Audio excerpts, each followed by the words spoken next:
Hey everyone, today I'm going to talk about developing a strong tremolo technique. Tremolo is a technique that creates the illusion of having a sustained line placed on top of an arpeggiated accompaniment.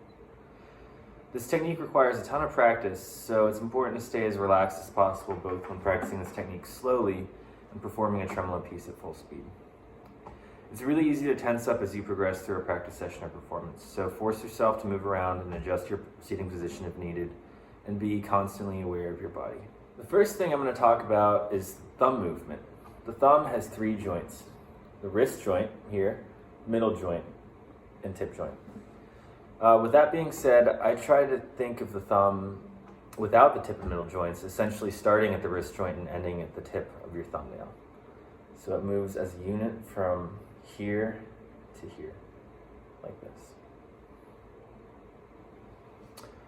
All right, when planting the thumb, you want to make sure that you make contact with the string right between the nail and the flesh. Become really familiar with this exact contact point on your nail.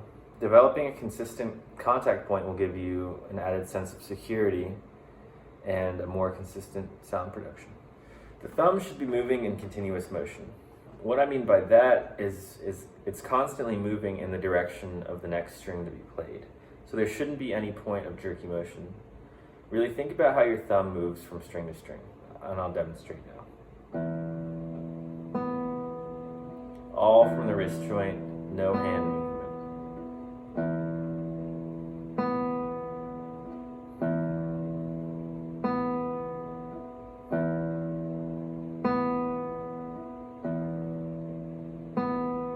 Once you're comfortable with the thumb movement, then you should address the fingers.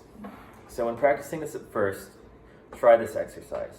You'll play your A finger, immediately prepare your M finger, play your M finger, immediately prepare your I finger, play your I finger, immediately prepare your A finger. So you're creating a staccato effect here. And this technique here, preparation, leads to a quicker and more accurate reflex without practicing fast. So, and it also increases the clarity of the articulation. When you're practicing this technique, it's important to make sure that your hand isn't moving around. It needs to be locked into place so that you can calculate each movement and the fingers will move more accurately.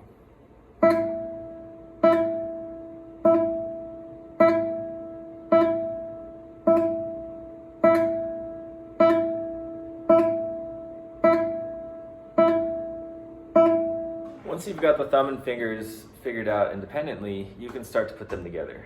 The same principles I discussed previously will apply to both the thumb and fingers. So here's an exercise that's been really helpful for me. You're going to put your metronome on at 60 BPM and then play the tremolo pattern of P, A, M, I as quarter notes. So let's have the repeated note pattern be on the first string, and we'll alternate between the sixth string and second string for the bass notes. No left hand for now.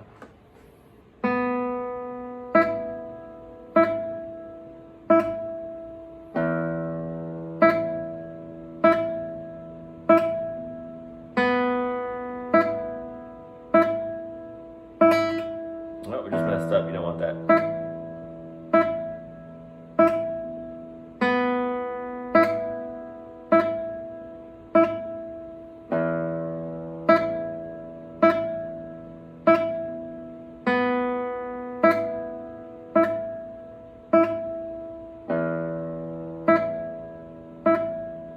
Etc. Okay, so notice how my thumb still moves independently of my fingers, and my fingers are locked into place on the string. The thumb will feel extremely uncomfortable at first, but really pay attention to its expansive range of motion. Practice the same thumb technique with arpeggios too, to really make this solidify in your technique. And really do whatever you need to do to integrate this into your playing. So if I were to demonstrate doing this with an arpeggio, the pattern will be P, I, M, A, M, I.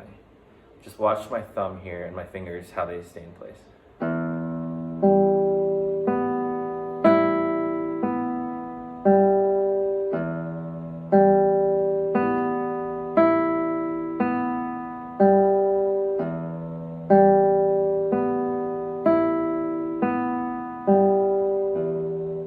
become more comfortable with the regular P-A-M-I pattern, try mixing things up a bit and do the reverse motion with the fingers. So that would be P-I-M-A, tremolo.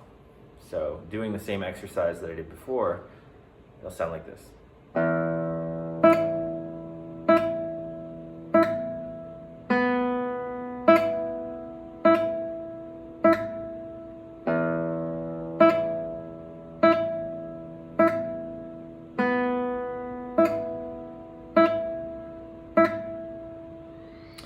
And to go over that again, what I'm doing is I'm playing P, followed by I. When I play I immediately prepare M. When I play M, I immediately prepare A. When I play A, I immediately prepare I. And meanwhile, the thumb is moving to its next string. Most people probably won't play tremolo like this, but it's good to have as much control over your right hand as possible. This variation on the technique really helps to solidify the movements we talked about today. So as this all becomes more comfortable, you can speed it up. But at a certain point, you won't want to prepare anymore, and instead you'll want to focus on playing legato. So always stay aware of keeping the articulations and the 16th notes very even. And remember to relax, to breathe. You know, maybe as you try this for the first time, exhale as you play your first note. Okay, well that's all for today. Thanks for watching. I hope you learned something from this. If you have any questions at all, feel free to reach out to me on Instagram @tklippinger. And yeah, hope you enjoyed.